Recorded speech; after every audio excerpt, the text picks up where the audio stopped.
now you have a life. I don't know why. I don't know how even Afande was found himself in this senseless war. Really. Afande was in ebintu bingi nnyo ebyokukola ebyo. Okudda mu kulwanagana ne bakakwenzi doesn't help. It doesn't help. They are nobodies. So I still stand against torture. Siwagira anko torture. Nako bameka lives Anderson. Ati yange tebala. So I still stand against torture. I don't recommend torture, but still I don't recommend a word of disrespect. Before I condemn torture, I have to first of all analyze biki ebyavuddeko kutulugunya. There are cases where bakuba abantu nga abantu mwababyeretedde. You provoke people in government, you provoke people in authority. You want to get asylum. You want your political views to be heard, but in a wrong way. We should build a country, a society where we respect everybody. And the security officers who are involved in torturing people must be apprehended. In fact, abakozesa erinnya lya Afande Muhoozi okutulugunya kakwenzi tebaagaliza Afande Muhoozi birungi. In fact, they are enemies of the general. Because I don't believe that the general amateeka agafuga amagye ne experience jafunye nti he can accept torture. Okay, we don't allow torture. Torture is not part of our civilization. And any security agencies that are recommending, that are engaging in torture, that's totally unacceptable. So as the same way we condemn abatulugunya kakwenzi, it is the same way we condemn kakwenzi okuba nti is provocative. Okay, you provoke, you abuse, you demean people who are in authority. That has a cost, because it's a behavior that has a cost. Okay, so waba yagenze Germany ng'afunye omukisa abazungu ne bamutwala n'asigala ng'akyavuma. The cost will, because man, okay, God do say abazungu bakutute, government ya Uganda tena kyesobola kukola, but you should think about your family, because your people are here. And the people who reached at an extent of beating you up like that, they are even capable of doing worse things to your people. That's what I was saying. Abantu abatta muwala wa General Katumba Wamala, they didn't want to kill General Katumba Wamala. Omuntu okuttira omwana abakubye punishment for the rest of your life, because there is no pain in death. Omuntu ng'ayagala okukola ekintu akikola mwana wo. That's when you feel the pain. So I totally disagree with this narrative that the people bali bagala kutta General Katumba Wamala. In fact, if they wanted to kill General Katumba Wamala, bandibadde bamutta. Because lwaki tebasiba boda zaabwe nga bwe bakola ku ani Afande Kaweesi. So what am I saying? That yes, there is this hype, abantu nga bakubira enduulu nti you are the hero,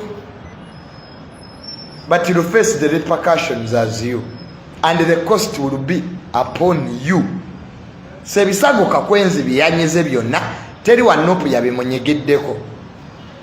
So it is of great pleasure that we engage in diplomacy, we engage in constructive dialogues, we engage in meetings that really have substantiality on the economic being of this country. So yes, fenatunyiga, but we shouldn't really exceed the limits. N'abalala bantu, we might choose to disagree, but to torture people, it's not a sign that our country is moving to the intellectual bit of civilization. Okay, we can disagree with one another. That's why abana banupu tebali violent. No. They don't attack people's homes. Siraba nko bana banupu nga balumbye motoka za ba minister. Siraba nko bana banupu nga balumbye. The other day waliwo ekivulu ekya Galaxy Munyonyo. Abayayi babba abantu ne bakola effujjo e Munyonyo eritabangawo. So yesterday bankonga national unity erikola. Okay, these people, we tell them that they are ideally bankrupt. Okay, abantu banupu they are ideally bankrupt, but they are not violent. They are not violent because people move on the streets of Kampala. They do their businesses.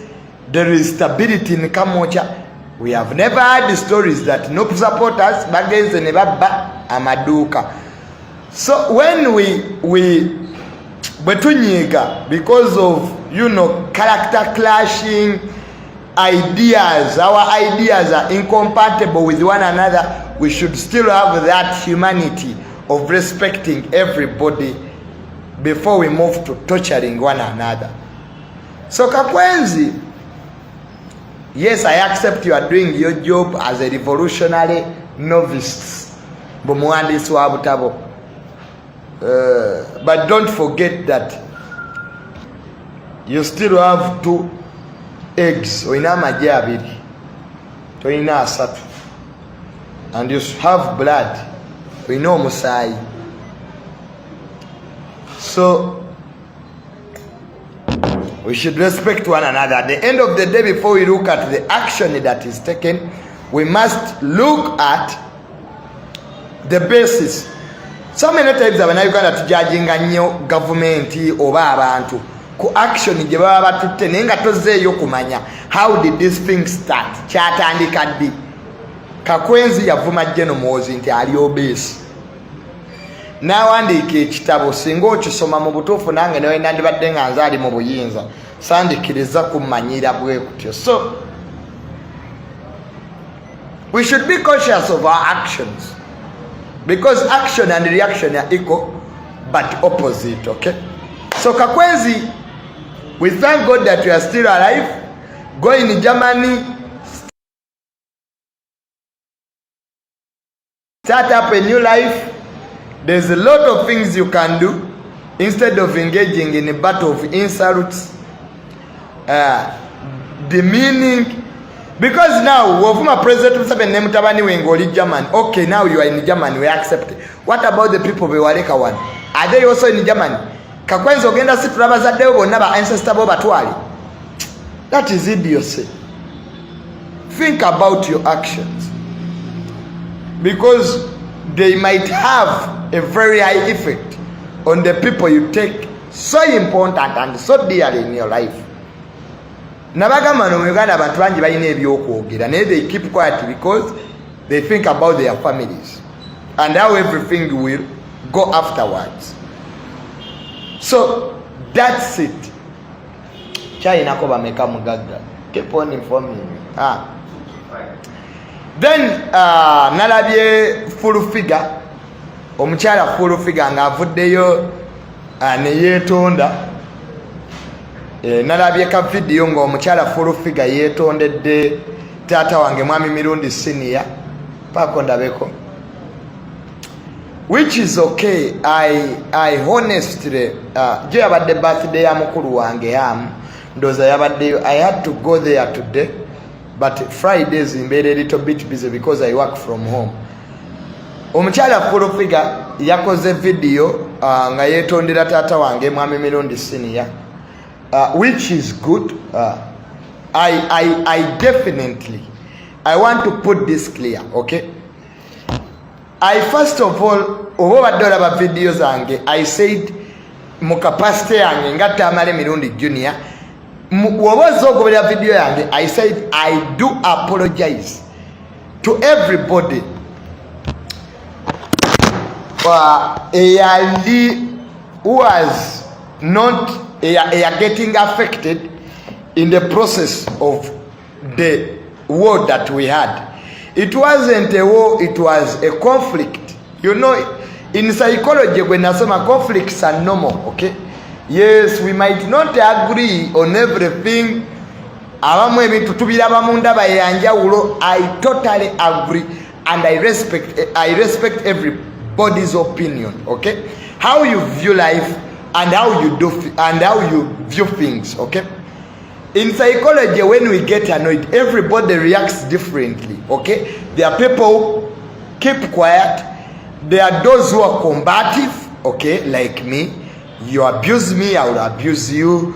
You bring peace, I will bring peace. You defame me, I will defame you. You see, everybody react differently, okay? So when I saw mama wange mukwano gwange full figure nga video nakola video nga yeto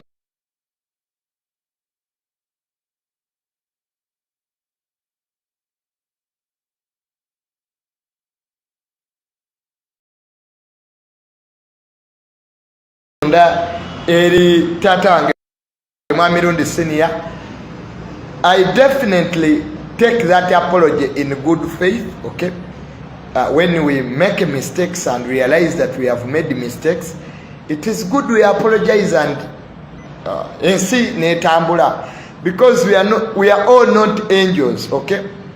The greatest tragedy that can ever happen to you is when you make mistakes and you don't realize after time that actually here I went overboard. Okay, binebya social media, twevuma, we disagree, it's okay. But there is a limit, there is a level, and there are red lines, okay, which we must not bypass.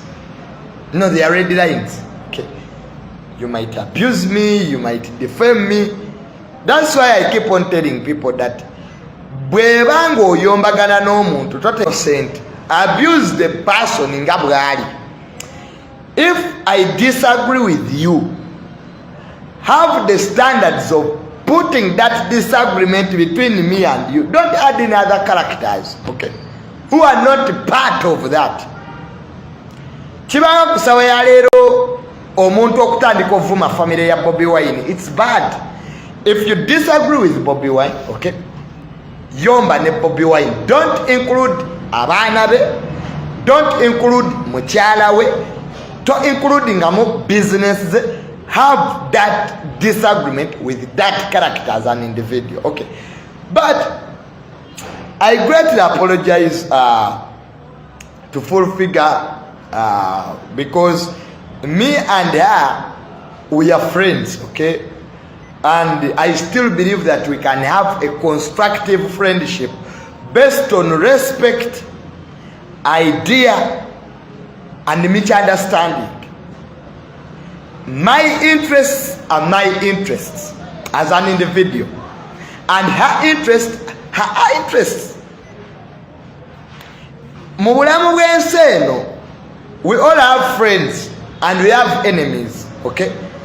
If I'm fighting my enemies, please, and my enemies are your friends, don't get into the war, because this is now I'm fighting my enemies. I respect the status quo that, okay, balabe banga abamu bayinza okuba bakwano bo, they are not you. Leave me to concentrate on my enemies. I fight my wars so that I can be the loser or a winner.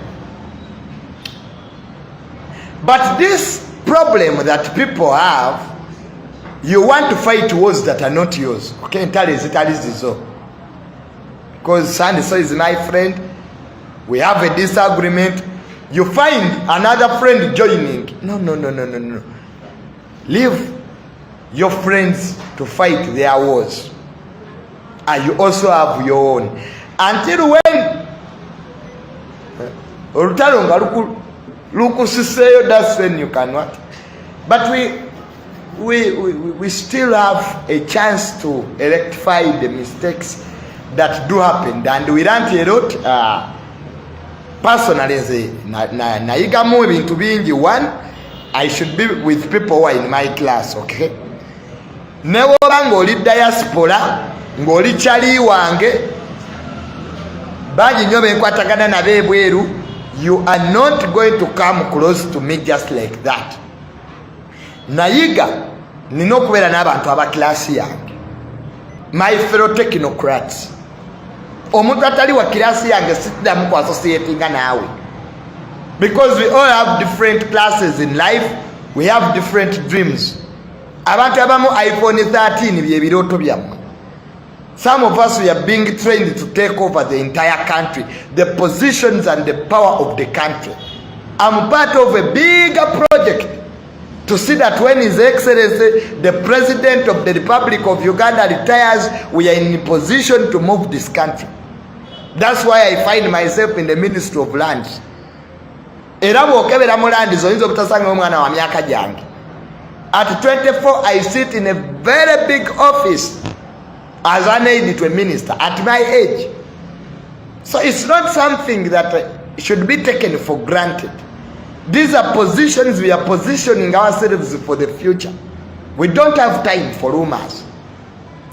So some of us, we have understood our purposes in this country and we are moving towards that direction. So these things that come on the way that divert us, please have the moral authority to forgive us some time. But that's life, okay? That's life. So me and the full figure, we are friends and we shall continue embarking on a friendship that is built on trust, love, respect, and to also engage, because we are all senior government officials, and also to engage in constructive things that help the old man or the ordinary person of this country. So I send my sincerity and my apologies, and those things happen, and those are things now of the past. We have now to forge a good friendship of mutual understanding so that there is communication. When I do something that is not good, there is always that space that we can sit in and we discuss, and even we can choose to disagree, but respectful. So these idiots who are in Western countries, some of them, not all of you, who don't have a life, they should not be obstacles. Tebaina kubeera miziziko mu nkwatagana yaffe. So kwa bote lyabamanyi. Leaving that at that,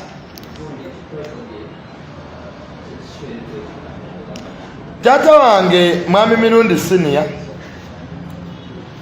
yavaayo n'akola video gye nalabye trending ku social media ng'ayogera ku Abedi Bwanika proposal gye yaleeta. Navaayo nenkola video ku page yange wano nga supporting Abedi Bwanika. Nga ndowooza nti really kyandibadde kyabugunjufu national unity okuteekawo akakiiko okugenda bateese ne pulezidenti, abaana bonna be bakwata mu kalulu n'ababonabonera mu makomera abanupu babate. Abedi Bwanika ekirowoozo kye kyali kirungi, era ababaka abamu abanupu bakikkiriza wadde waliwo abaabigaana. So my father Mwami Mirundi Senior yavaayo n'akola submission ye ng'agamba nti first of all okuba ne ba detainees kintu kibi nnyo eri government, because twategeeza kooti tezikola. You cannot detain people because amateeka ga Uganda gagamba nti omuntu bamusiba essaawa 48 zokka, essaawa 48 n'ogenda mu kooti. So detaining people without bringing them to courts of law, it is against the rules that govern this country. So yawa narrative ye nga nnungi because yali ayogerera mu logical angle of view. He was speaking with logic. So I want to tell people that when I take a position and you see my father taking a different position, I change my position very fast. Okay? Yes. My father's word is final on every issue that I engage in, apart from one issue, that is land. Because he has advice Jatuwa, and we take. So please, my father's word is final. The siddamu issues zitata wange zamaze kwogerako. When he takes a position, I can disagree inside me, but I don't disagree in public with him. Oba mukitegedde. So I saw some people attacking me on my page that Junior, you a puppet. My father's word is final on every matter. Bwenkera kumacha ningama nti abanopo babate. And tomorrow I hear my father saying abanopo tebabata. That is my position too. Don't come here to start threatening me, telling me your stupid comments. The other one is my father. It's not, to you he might be a political analyst, simanya what, for me it is my father. Separate other things from fathership. When I'm summoned, when my father summons me, I leave everything I do. Newembera kumulimo. Nangamba Tamale nkwetaaga. I excuse myself from duty. If you think you are the one who educated me, am I the one who educated myself? But now you think I'm wiser than my father. That's what you want to say. Don't come here to ask me stupid questions. That Junior, why are you changing your position? When my father takes a position, I'm also part of that position. I might not agree with him, but I cannot bring my disagreement on media. That now that is saying no. Is my father. And us, the Bagandas, our culture, we don't answer our parents. That's the rule. Mama one bagamba nti kale yo ya white, ngolaba ya black. Togezanga kono wakana nti ya black. Mama wo batata wo agamba nti tolabe ne sati gyendi munti ya white. Nena bana nga ya pink era muganti ekitufu tata kyoyogedde. Ya pink. In our culture, as Bagandas, we don't conflict with our parents. We honestly, there is a boy I found in Angamatayagala Mama. Nasanga no muvubuko mulala ali mu kuwakana ne taata we. How can you wakana otane bazadde bo? Fwe waffe bazadde baffe tubabuuza tufukamidde. Nze taata ne bwe musanga mu kkubo ketugamba awo ku De Winton abantu bewunya mubuuza nfukamidde. Ebitibwa by'ensi eno byonna it is secondary. My family comes first. Era tuddamu kumbuuzanga bintu ebyo nabalabye mujjana okupeji yange mumanyira. Ne Junior luli wayogera bwoti. Yes, now I have changed the position. When my father takes a position, it is my position. Kumanyira siri ya mwamu. Because you want me to drive your interests. I gave you my analysis. Nkuwa analysis yange nga Junior. Neko bwowulira nti Mwami Mirundi senior ye yagambye bwati ye position yesembayo. Toddamu kumbuuza ku kintu ekyo. Nange mbakweri. Think singa ngamba nti isima oba kaye oba omuntu yenna analyst yayogedde bwati I can give you contrary to what I think. I don't think on my father. Eka gwe fe waffe mu Buganda omwana taddamu muzadde we wadde mama wo ne bwayogera ki kyosobola okukola is to walk away. Naye tetusobola ng'otandika oti mama wo ne bwagamba nti kale eyo giraba nzirugavu nga njeru tokiddangamu togamba nti mama nedda mama nedda. Ffe bazadde baffe tebaddibwamu ne Bayibuli ekyogera omuzadde ye Katonda w'oku nsi. Mama wo agamba ofe kituufu osaanidde ofe. muzadde we yasobola okukolera ayogera ekigambo ekyo kisinga nagendedde mu ssabo. If your parents curse you, it is bigger than going to a shrine. Bikwatirawo. Never make your parents cry. Ne Yesu Kristo bwe baali bamukomerera, Jesus talina lunaku lwe yayisa mu maama we maaso. Era ku mbaga y'ekkaana mujjukire yajja n'amugamba nti Yesu omwenge guweddewo. Najja n'akola omwenge. Ku musaalaba nga bamukomerera. Era nnyina ye yasigalawo. Bano bonna badisciple badduka. Never put anything on this world to be comparable to your parents. Mumpulira bulungi. Ne bw'olifuna ebitiibwa n'obimalayo mu nsi eno, n'osoma diploma n'ozimalayo, n'osoma PhD n'ozimalayo, you are not wise than your parents.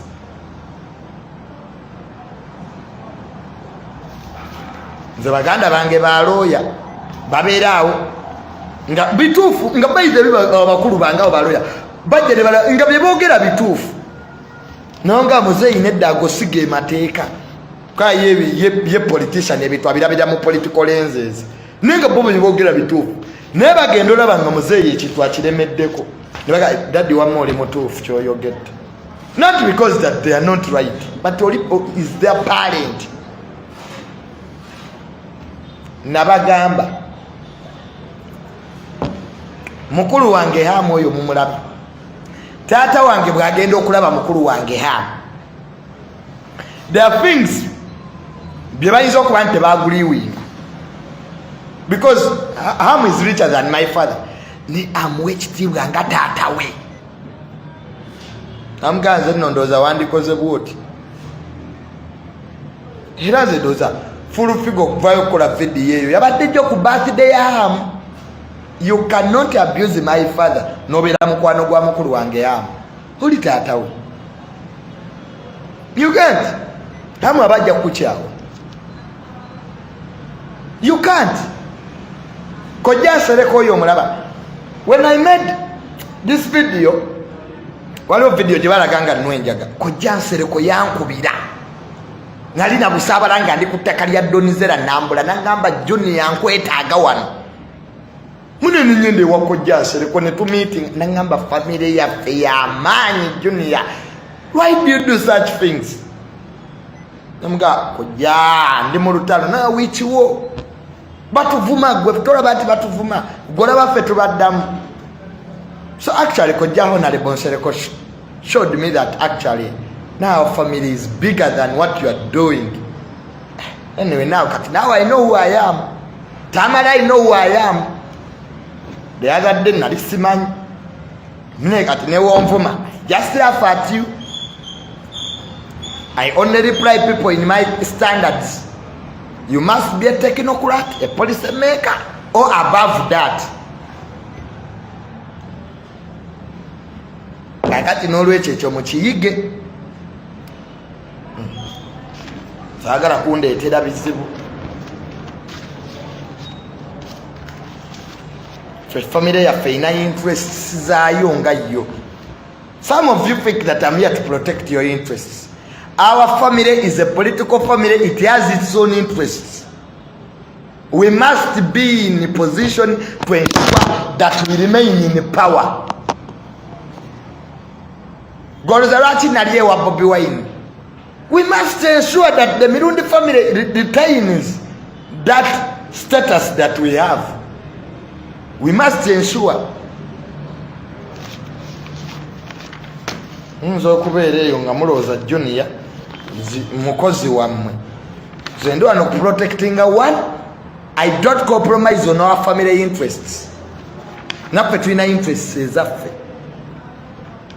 Nzo okulowooza zino live ze tukola tuli mu UN.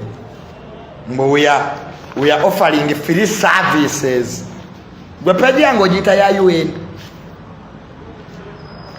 Nalego wano okwogera kunankane. So please. So Abedi Bwanika yakubiddwa. Eyannumyemu ye Anko Gashumba abane Daddy namugamba tayogera ku Uncle Gashumba. Kale ekyamunyiza gamba nti bamutwala ewa president. Uncle Gashumba nkutumiddeko nnyo Uncle Gashumba, Uncle Frank Gashumba. Uncle Gashumba mukwano gwaffe nnyo. Ne munnange.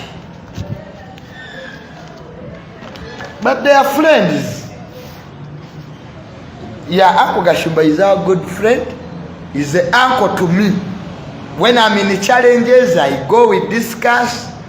We are one family. Ne Uncle Gashumba. So, abadde bateekawo embeera. Manyi waliyo kati abaagala embeera mu biki. Uncle Gashumba is our good family friend. Era ne luno olutalo luno lwe twalimu luno. We were talking. I'm number no. Leave that, we will be very munawi. So, but Uncle Gashumba is a good man. We respect her daughter Shira. Shira has made the name for him, for herself. Uncle Gashumba nkutumiddeko nnyo. So, there are disagreements here and here, but we sort them out and regardless we move, okay? So, tebuchitwala in bad faith. Tebuchitwala in bad faith. So, Uncle Gashumba nkutumiddeko nnyo kojja nsereko yaleesa amateeka ga social media yagaŋŋamba. Hey, nabagamba abantu ba social media mukozesa akakisa kano okwevuma. Kubanga amateeka ga social media agajja. Nze kojja nga tannagaleeta yagaŋŋamba. Nangamba Junior ndeeta private motions bill okulaba nti tuleeta amateeka ku social media amakakali. Ekisooka obamba bireko bw'oba oli diaspora ng'ovuma buli kivumo ky'ovuma omuntu bajja kiwandiika. Ojja kutuuka ku airport y'eggwanga passport bagikugyeko omale kusasula ssente ezo. Bayiro okugikuwa ng'ovuma ku social media ssente bajja zireeterangawo. Buli kivumo kijja kuba ne ssente, buli kigambo ky'obuwemu ky'okozesa.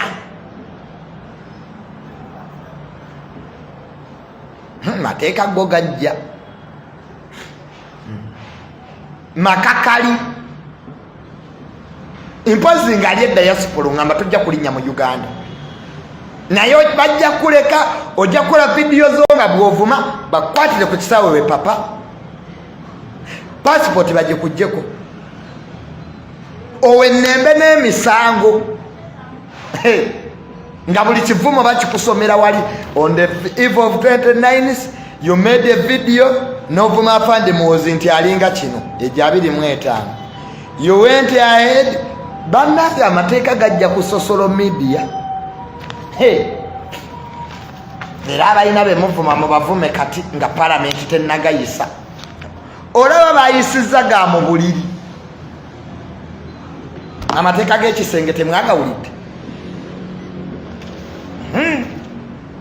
Private motions bill gagenda kuba makakali. Enseekooye ate kasita afande muwozi namulabye nga atandise obba kuba emiggo. You don't know how many people supporting General Muhoozi. Kukukwata abaana abo n'abakuba ku miggo. Abantu babadde bakooye ovumwa ku social media. Gwe you don't know how many people supporting. Omanyi mwe mulooza mu abasinga obungi. Sebo mu Uganda waliyo abawagira General Muhoozi obba kuba nga nabo baavumwavumwa dda. Asooka ye Katikkiro.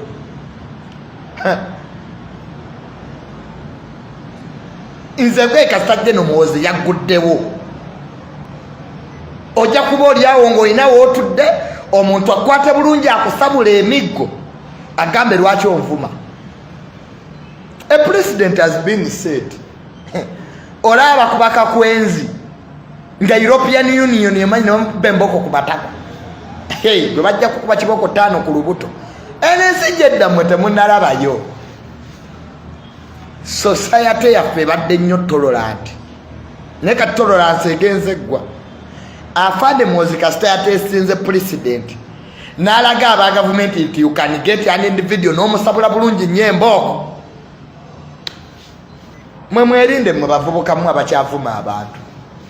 Ogwo omulimu gwo mufu gwaweddewo wepepe.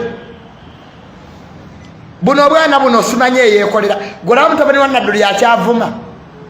Mutabani wa Nadduli yavumanga afande Muhoozi okuva ebuziba kati avuma Bobi Wine. What went wrong? What went wrong? Tamale banki avuma saafuna omulimu n'empumula. Nategeera gye tulaga ebintu bino bigenda kuba very dangerous. Ani njagala okubuulira gwe Munnayuganda ndaba. Bino ebyokuvuma abali mu buyinza bigenda tuuka nga biri very dangerous. Omanyi President Museveni yatawaana nammwe. He made okumuvuganya costly. Okuvuganya Mwami Museveni mu Uganda. Mwami Museveni yakifuula costly. You can lose life. You can be lame. You can be impotent. You can disappear. You can... If you want to know the cost of okuvuganya government, genda ke Kitalya. Genda ko mu safe houses olaba abatali mu njala. Mumulira baana bato. You are still younger people. Why don't you get things to do? Abasajja bagete bagala bavuganya. Abasajja ne bagate twagala kutuvuma. Kati gwe lwaki oba obavuma? Ojja kwerowooza nti oli kakwenzira. Kakwenzira alina omukisa nti European Union yafuddeyo mbumbumbu ne bamuwa passport eya UN. Gwani agenda ogikolera. Oyo omwana kakwenzira oyo musajja singa mufu. Dokita ye yamuyamba era yagambye nti ono ow'amakomera by'abashaija is one of the people who helped him because his fate was sealed. So yakati ali mu ttaka. You risk your lives. Bamuloza mwe abakasooka okulwanirira ensi eno oba abasirise si bantu. You think this country doesn't have professors? Oza Uganda never professor bameka. How many articles of human rights ze wali olabye nga bawandiika? In which way gye wali olabye ya civilization where academia doesn't take the front place? Bwe baba balwanirira amateeka nga balwanirira human rights abali mu academia ba professor be batekinga lead. Bwe bali Bufaransa balwanirira human rights mweze muita human rights olwaleero democracy ba French philosophers ba Montesquieu ba Jinping be bawatikanga article. Naye mu Uganda osoma olupapula lwa Morene lugwako nga tolabyeko professor kyayogedde. A professor of political science gye bali Makerere batutte bakoowa. Kwa ne vice chancellor aliko Nowangwe yabaleeterako military ne bakuba emiggo nga nkyasoma. Military was brought netandika okuba ba professor. People are tired.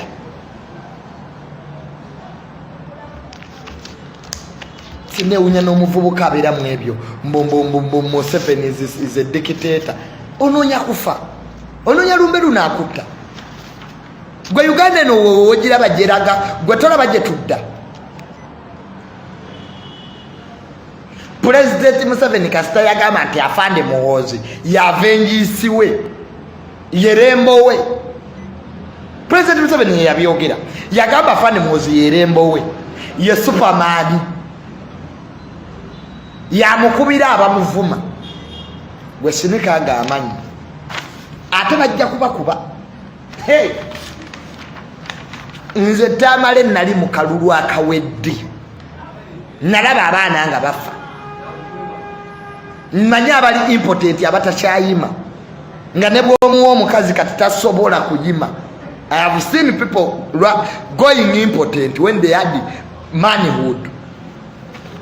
Mwe muddawo musineke ebyo ebinywa mwefuule baakakwenzira. Manyi mulina nnyo olugezigezi mbamanyi. You know the law. Lewa. Is there a law in law?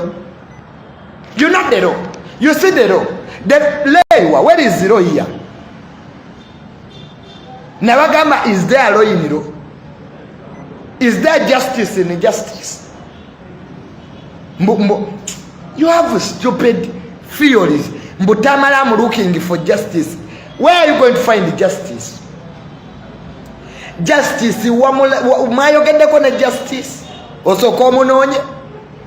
What is law? I'm going to look for law. You know that is not law. Mu Uganda waliwo law and this law. If the states wants violence, there will be violence. That's law. If the government wants peace, there will be peace. States set law.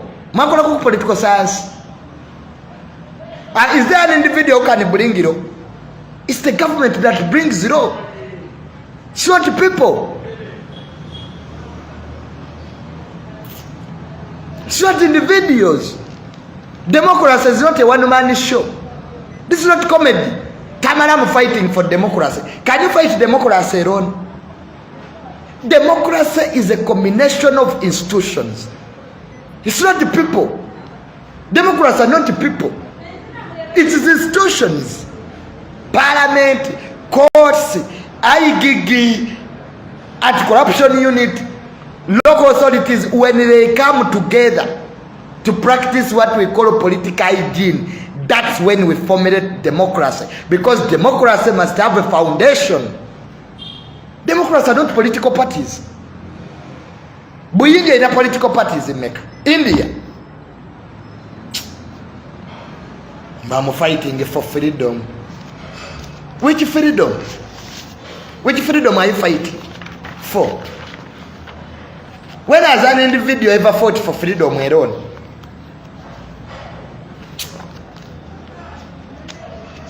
Just wasting the time. You are ideologically bankrupt. In politics, we trade ideas and opinions. We don't trade personalities. Just wasting time. Your useful time. They are going to kill you for nothing. Government no charo anagana na yokuchi. Mbo junior, there are these stupid theories. We want better hospitals. We want better roads. But you must go back. Olugudo olulungi lutandikira wa? Lutandikira ku misolo. Tuyine emisolo emeka.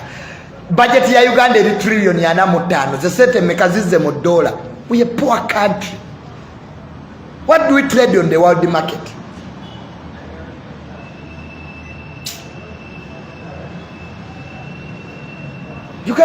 Abanyuganda temusasula na misolo.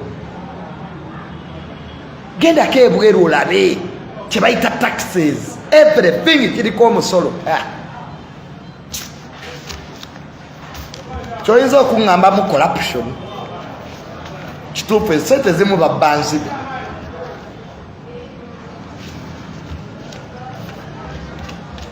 Bino byetulwanagana nabyo bino. Abantu ne mwekopasetinga. Express Entebbe express ayiwola oluguudo lwayita swamp n'abantu basanga n'ebyapa mbo bazze bakompasetinga. Were their homes there? Waliwo amayumba awo? How can we compensate you? Kati bagenda mu lands mu ministry ne bategeera nti government project egenda yita one ne bagenda ne bafuna ebyapa mu swamp. The minister said is going to cancel those titles. Government nemala sente mu compensation. After compensation, compensating people who are not eligible to be compensated. Ndababa na ababbi. Cancellation and investigation into the issue of fraud, land titles in wetlands and compensation to give way to Namamve Ruzira 132 kV transmission. Kyo tukenda tuteka ku caveat. Wane Ruzira Namamve bafuna ebyapa sebo mu wetland mubagala government eba compensate ate mwaba abafunye taka pipeline muwegendo yita pipeline ya mafuta mwagenda ne mwekubira ebyapa ekyapa kyonna nga kya myaka 5 nja tubulira gye wakijje oba obaddewo myaka 5 ne government neyonona sente empitirivu mu compensation. I was telling my boss that His Excellency ayina oteekawo omusomo gw'ebyettaka. All registrars should go back babasomesa tunona sente mu compensation ezitaliiyo. Labaga n'amakampani Dilemma Apartments, Flavia, Asmani Ingrid, Aisha Murungi, yababani Preteyas Apartments Limited.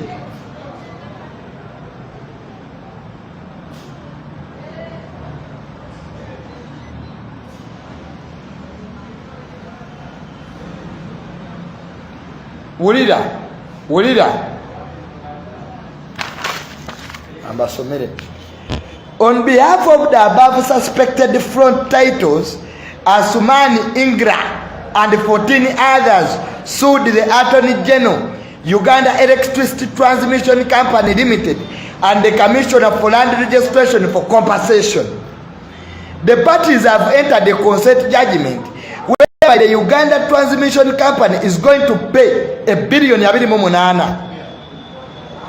Honorable Minister Raga, I have instructed the Commissioner of Land Registration to enter a commission's caveat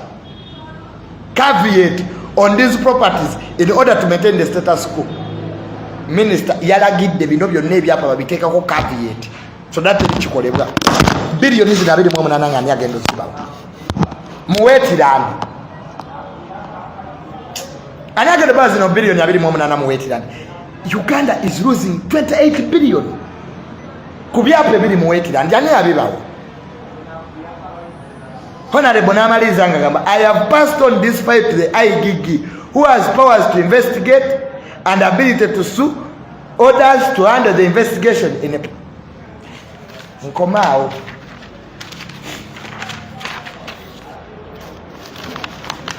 Tetujja zibawa billion 28 ng'ekyapa kiri mu lutobazi.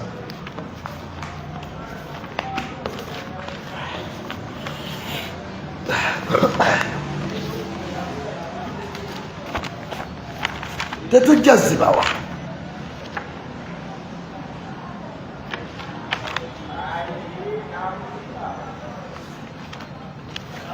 mwenammwe aba Buganda Land Board twabagamba dda nanyi mwentuuka ku Buganda Land Board ng'abamu munyiiga sitamale sijja kukoma kwogera bituufu. Mwe aba Buganda Land Board President yabagamba dda temuliiwo mu mateeka tababala.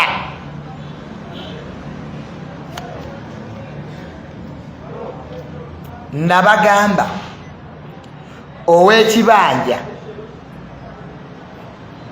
ayina security of occupancy muwebwa mu constitution, ayina obwannannyini. In fact yunula biriwa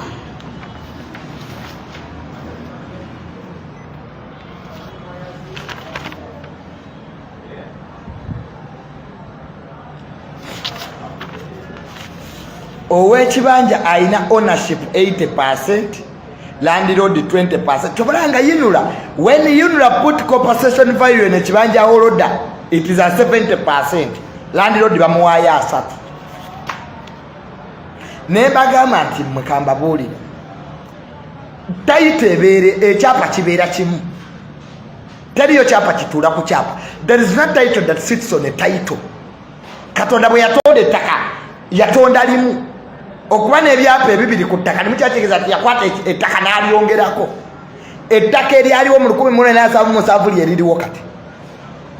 The moment kobeera n'ekyapa nga n'omulala alina ekyapa kiri kyekituufu, wabeera ekyapa kimu kino amateeka tegakiraba.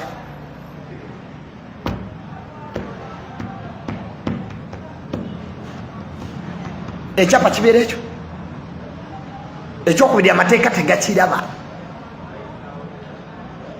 ettaka liririmu toga nti Katonda bwe yatonda ettaka tera n'alyongerako ettaka no nabagamba mu ababbi b'ettaka balina obukujjukujju bwa bika bisatu omuntu agenda n'alumba ettaka lyo n'agenda mu kooti n'afuna siba baziyita intalimu ezirina okukola wiiki ebbiri n'afuna status quo ye ne yeefuula nti status quo esigale nga bweri nga kooti bwewuliriza kumbe kati yaliriko omubbi ate yalibeerako gwe nnyini lyo n'ofuuka tresipasa. And Uganda mumpulirize, not everything that comes from court kyekiba ekituufu. You appeal. That's why you can appeal. Not every judgment is true. Nga omanyi corruption gwe tulimu. You can appeal. Bayina tractor ezitalina number plate ababbi b'ettaka abo bola ajja kiro n'asenda amayumba nga tractor talina number plate baleeta amagye ku ttaka. Amagye security agencies are not supposed to protect ettaka lyonna eririko enkaayana. Ownership is not guns. To have ownership on land you don't need a gun. Obwannannyini bipapula byabo. Their papers, not guns. Nabwona deployinga we mundu 10,000 nga sigwe nnyini ttaka era siriryo. Kati mwa amagye kati tebakyagakozesa gabivaamu ne police kati bakozesa private companies. Omuntu agenda n'afuna private company n'agiteeka ku ttaka eribbe.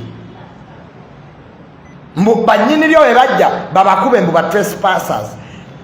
How can a DPC, RDC allow people to deploy in your area? Oli aliitaka atya private company mu kitundu nga DPC woli ng'omanyidde ettaka eryo liriko enkaayana. Private companies nezikuba abantu. Waliwo eno gye twagenda ne honorable minister kira mu kito nga oli yaleeta bagiyita batya dynamic. Private company bagiyita dynamic ekubya abantu ng'ate be bakuba be bannyini ttaka abatuufu.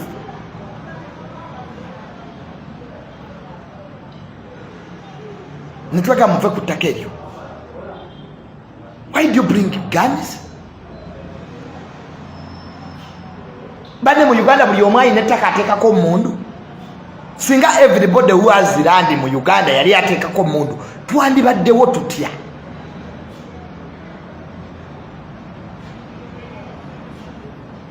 Abamu beekobaana n'abakola mu ministry. Emivuyo gyonna egisinga obungi giva wali some people, some bad elements. Honorable minister bwe yagende Wakiso yaleka alina baagobye. Bebaleeta emivuyo n'akuba ekyapa ku ttaka lyamanyidde ddala nti kuliko ekyapa to bring confusion intentionally because they eat from chaos.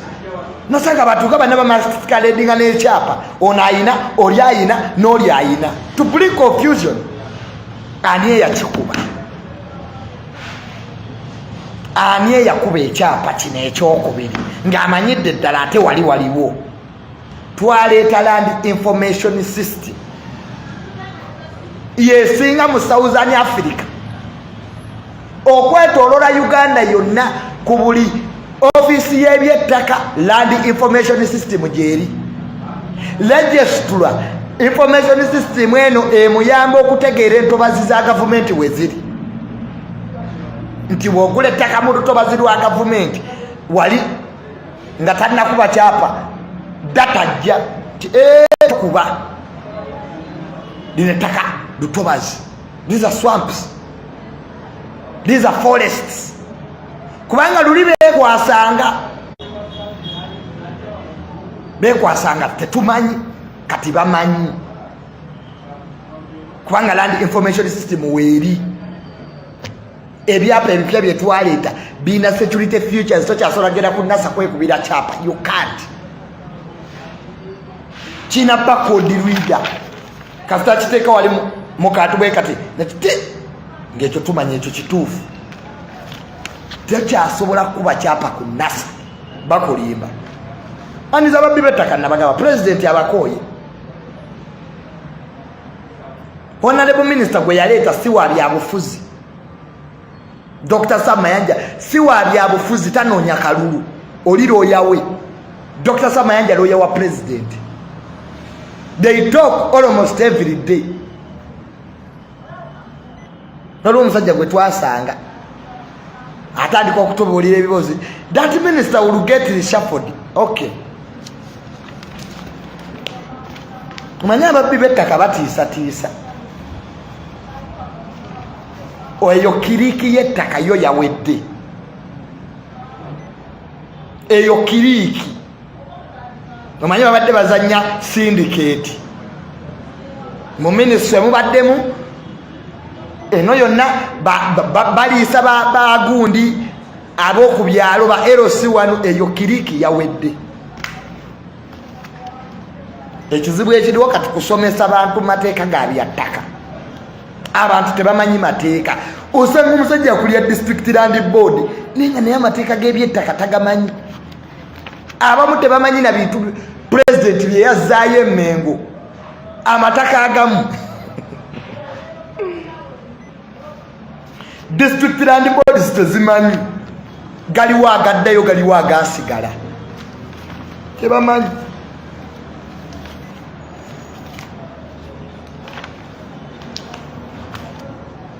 Kati Buganda Land Board waliwo amataka getutte agatutteko ebitebe mu abasajja ba Buganda Land Board bali batugamba mbu tubawe Kigo prison simanye ettaka erituddeko military barracks ey'Emakindi nga tubawa tutya. Kasa president yagijjawo taata wange yabibagambanga basajjamu aba Buganda Land Board nga temuwulira. My father used to tell you na bannange mugende empola kati according to article 274 clearly states mwagenda agreement eyaliwo president ng'ateesa n'emmengo eri public buli omu asobola ogendeyo n'agisoma. President yabagamba temutandika Buganda Land Board kola mirimu nga sinateekawo kakiiko. That committee has never been instituted. So whatever you have been doing is wrong because kali akakiiko tekannateekebwawo mwolwa Fulma State House nga mudduka banne kati tutandise okusolooza kyapa mu ngalo. You can't. The committee must be instituted. Kwali endagano bweragira gano ge mazima mwe mwadduka buddusi ku mataka g'abantu gano mugatunze gali mugeewadde. You can't. Tebyagenda bakkiriza kukola ekyo. Secondly, a freehold is convertible. A leasehold is convertible to a freehold. Buganda Land Board is also converting a lease into a freehold because it's a private company. The company has no capacity under Article 237. Nemu abato mamateka mchibanyi Article 237 tekiriza Buganda Land Board is also converting a lease hold into a freehold. Kubanga it is a private company, it has no capacity under Article 237 to convert a lease.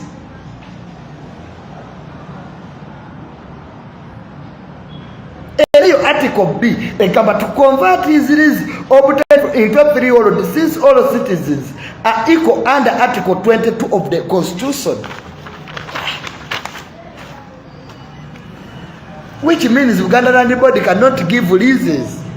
Buganda Land Board does not acquire lease under article because you cannot convert a private company, cannot convert a leasehold into a freehold.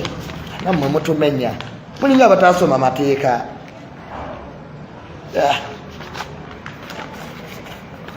Mwe tunabiba nnyonnyola feka tuleete police fa bali mu ttaka olowooza tujja kaya tujja kuleeta mateeka. twagala tutereze ettaka. These are colonial problems. Zibu bya colonialism. Abannayuganda bakabidde ku ttaka. Ow'ekibanja omugoba otya ku ttaka nga tomukompasetinze. Bino bye baali bagamba bana ba Buganda Land Board. Muleete ab'ebibanja, muleete emitwalo 10 mbwabambo tubali gesturing. Ate ow'ekibanja asasula atya ssente z'obukuumi nga constitution yennyini yamuwa obukuumi. Ow'ekibanja alina obukuumi mu constitution, security of occupancy. Neyunula ne weeba esasula ow'ekibanja emuwa 70%. Singa baba bayisa oluguudo mu ttaka, ow'ekibanja gwe basinga osasula bamuwa 70%, ow'ekyapa 30%. Because possession in Mateka is 70%. Nze Tamale tulina byonnimba ku ttaka. You cannot lie in your land.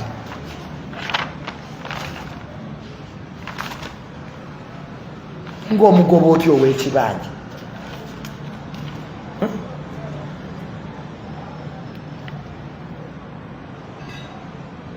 Ulira.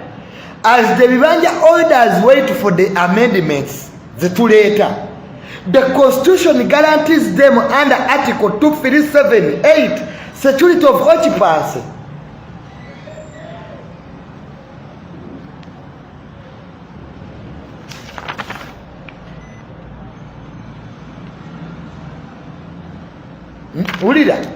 Ulira. Ow'ekibanja ulira. However, takes or trespasses on a Chibanja orders occupancy, builds or otherwise erects or future, the law is clear.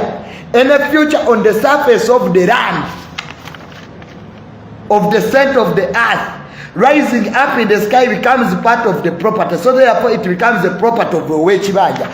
Bw'ozimba ebintu mu ttaka ly'ow'ekibanja n'okozesa olukujjukujju nozimbako ekizimbe kali kwoleka, nkulayirira ekizimbe kiba kyawa kibanja.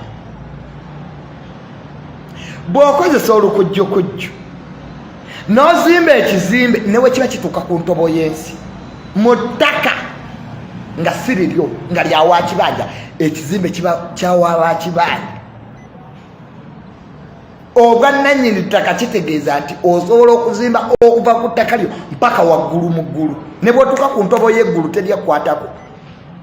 Ne bw'ozimba ekizimbe mu ttaka lyo nga kikwata ku ntobo y'ensi teryaggambako. Kati abamugenda ne mukwata olukujjukujju ne muzimbako ebizimbe ku ttaka eritali lyammwe nga mulooza nti kooti oba amateeka gajja bambi beera liniyenti ti wadde Tamale ttaka si lyo naye wazimbako ekizimbe kibeera kya kibanja ona koba oyingiridde mu ttaka lyo.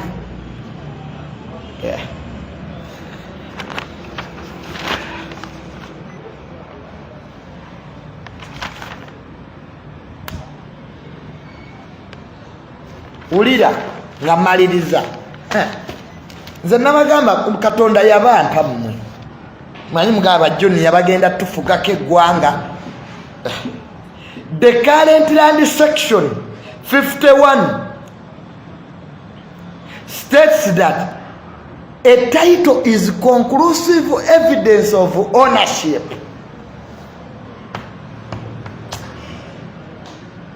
A title is conclusive evidence of ownership.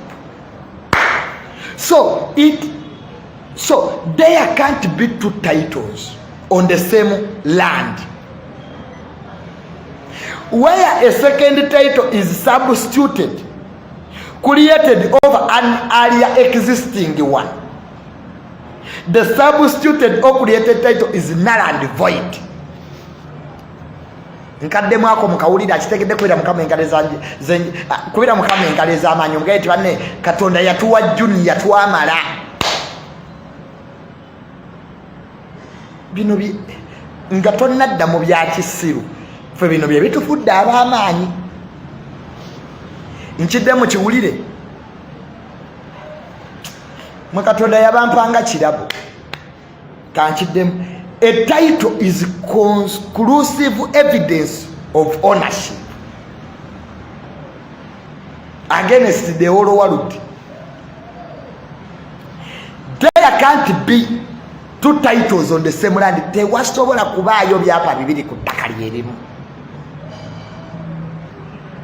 Where a second title ekyapa ekyokubiri bwe kiba kyakolebwa ngeri ekyapa ekyasooka ekyokubiri kiba kifu amateeka tegakiraba. Kankiddemu wano mu Luzungu mmalirize nnyende enkola ebirala. Tukuuma pozisoni za pulezidenti.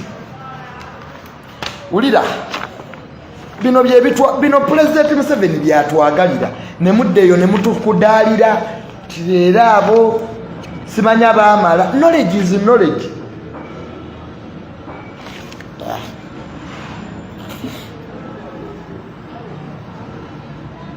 Ulira gwe ulira nkomyewa. Where a second land title is substituted or created over an earlier existing one, the subsequent created title is null and void. And subsequent section 73 to 79, section 73 to 77 gives the power to the Commissioner of Land Registration to recall the fabricated titles and cancel them. Section nsavu mu bbiri mpaka ku nsavu mu musanvu ewa amaanyi Commissioner Land Registration okuyita ebyapa ebyo n'abisazaamu.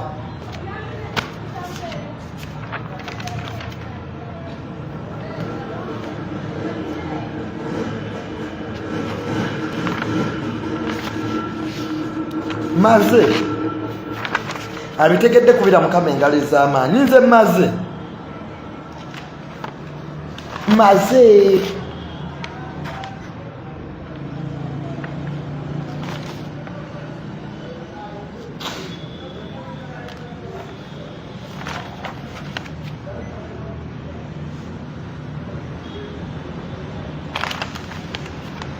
maze bapita mirundi. Hey.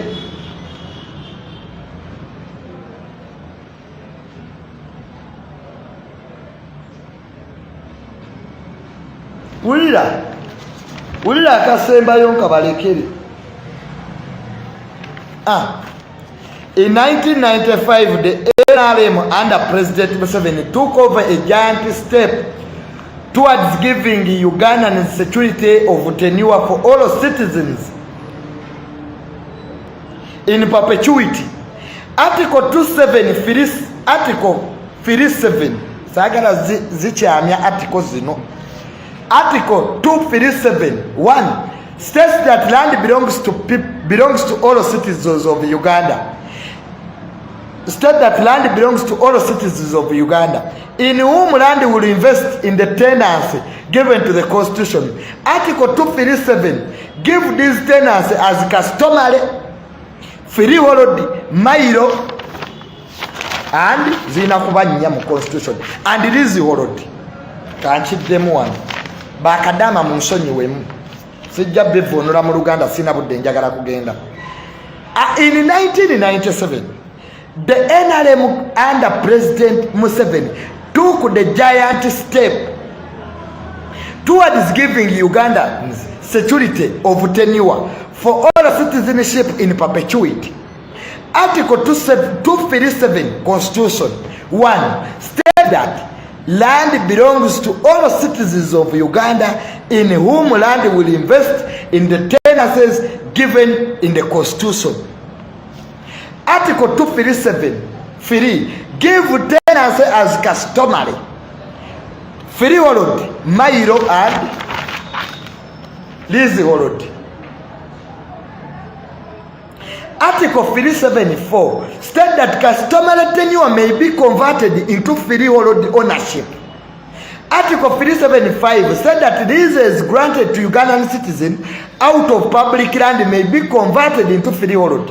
Therefore, all the four tenancies have the portion to give all Ugandans registrable security of tenancy in perpetuity. Article 378 gives lawful or bona fide occupants ab'ebibanja of mairo land freehold or leasehold hold the security of occupants on land. Kanchiddemu kino bwakikulu nnyo.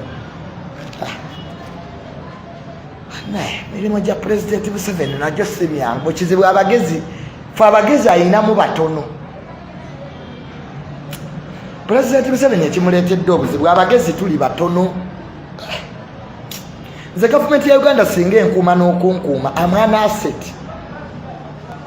Kati wulira wiino. Mubeereeyo mu pooko joyi nti muli maloogi. Bino by'ebikulu. Baneeka mmalirize. Article 237 gives lawful or bona fide occupants mu brackets bibanja holders of Mailo land period or lease. Article 237 gives lawful or bona fide occupants bibanja holders of Mailo land period or leasehold security of occupants on the land. Article 237(9) orders Parliament within 2 years of Constitution to enact a law which provides for the acquisition of registrable interest in the land by Vibanja holders. This article must be read with Article 237(1) and 237(3) to show that this registrable interest must be tenancy. Since the 1900 and particularly the 1928 Busuru and Imvujjo law, these Vibanja holders have been hidden in the Mailo. Bane kankomao. Kankomao. So, muninde mukati malirize. Bana. Mutuweza soma amateeka nikakulumya n'omutwe.